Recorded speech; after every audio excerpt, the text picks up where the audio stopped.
Okay, let's dive right into this explainer and explore one of the absolute biggest what-if scenarios in television history. We're talking about the beloved 1994 sitcom Friends. Today, we're going to look way beyond the scripts and the sets and really examine the chemistry of connection itself. Picture this for a second. Imagine watching every single laugh, every hug, and every emotional goodbye on that famous soundstage, only to find out the cast had absolutely no off-camera bond. Just imagine that the second the director yelled cut, they all retreated to their separate corners and barely even spoke. Would the show still feel the exact same to you as a viewer? Because when we really think about Friends, we aren't just remembering the characters, we're remembering the feeling that these 6 people genuinely belong together. So, let's rewind back to 1994. When the show premiered, literally nobody expected it to become a massive cultural phenomenon. You had 6 relatively young actors stepping into a sitcom about life, love, awkward adulthood, and, well, endless cups of coffee. But audiences bought in almost immediately. And they didn't just buy in because the jokes were funny, they bought in because the group genuinely felt like they belonged together. They felt real to us. Section 1. The magic of chemistry. The invisible elements of a hit. You know, it wasn't just groundbreaking storylines or perfectly written jokes that made the show work. Let's be honest, not every single storyline was a masterpiece, and that's totally okay. The secret ingredient, the real magic, was the feeling of a deeply lived-in friendship. Viewers picked up on these completely invisible elements. We saw subtle reactions, inside jokes, and this incredible shared timing that created a deep authenticity.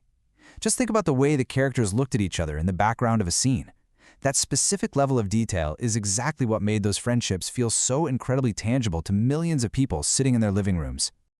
Now, to be totally fair, the reality is that the cast worked super long hours, they rehearsed relentlessly, and they supported each other publicly. It was this perfect blend of deep professionalism with genuine behind-the-scenes relationships. They really did become known for having strong bonds off camera. But at the end of the day, they were also highly trained professionals who absolutely knew how to do their jobs. Which brings us to Section 2, an alternate timeline. Same scripts, no bond. Let's really lean into this alternate reality for a minute. Same exact scripts, same sets, same actors, but absolutely zero group lunches or backstage traditions. No supportive huddles before the cameras rolled. Just 6 people showing up to clock in and clock out. So what actually changes in Season 1 under these conditions? Well, you might initially think the show would just fail immediately, right? That without that magical off-screen bond, the audience would instantly see through it. But remember, professional actors are rigorously trained to create believable relationships out of thin air. As the old Hollywood adage goes, performance doesn't require personal closeness. Season 1 would probably still work perfectly fine. There are plenty of legendary casts in television history that weren't exactly best friends behind the scenes. Performance doesn't strictly demand personal closeness right out of the gate. You can absolutely manufacture a spark for a season or 2 using just pure talent and good writing. Section 3. The ripple effects. The degradation of ensemble comedy. Here's the catch, though. Over time, a lack of closeness means scenes become technically correct, sure, but emotionally much, much thinner. The actors might hit their marks perfectly, but the actual soul of the performance slowly starts to drain away. Great ensemble comedy isn't just about delivering lines, it's a progression. You go from finding a rhythm, to perfecting timing, to building immense trust. You literally have to know exactly when a co-star is going to pause, react, interrupt, or even improvise. That kind of flow only develops through repetition and deep comfort. Without closeness, you lose those spontaneous, genuine reactions, the moments where characters naturally laugh at each other instead of just stiffly waiting for their next cue. Those tiny details, they are incredibly difficult to fake for an entire decade. And think about the heavy hitters, the really emotional episodes, weddings, breakups, and those final goodbyes. Without a deep off-camera connection, it's highly debatable whether those famous emotional episodes would carry the exact same weight.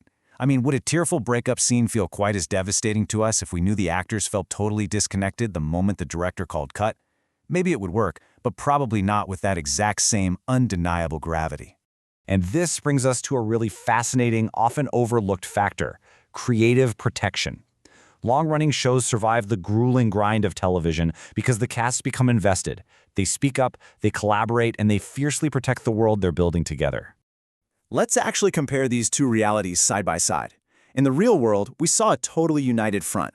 We saw collective negotiations, actors defending the show's quality, and a deeply ingrained our show mentality. But in our alternate reality, the one without unity, you get individual contracts. You get fierce screen time competition and an isolated my role mentality. That leads straight to fragmented storylines. And honestly, this kind of shift has negatively changed the trajectory of so many series throughout TV history.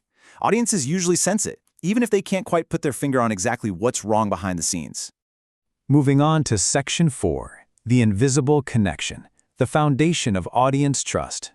You know, the absolute biggest casualty in this alternate timeline wouldn't even be on the screen. It would be the story the audiences believed outside the episodes. Because comfort isn't built only from writing, it comes from trust.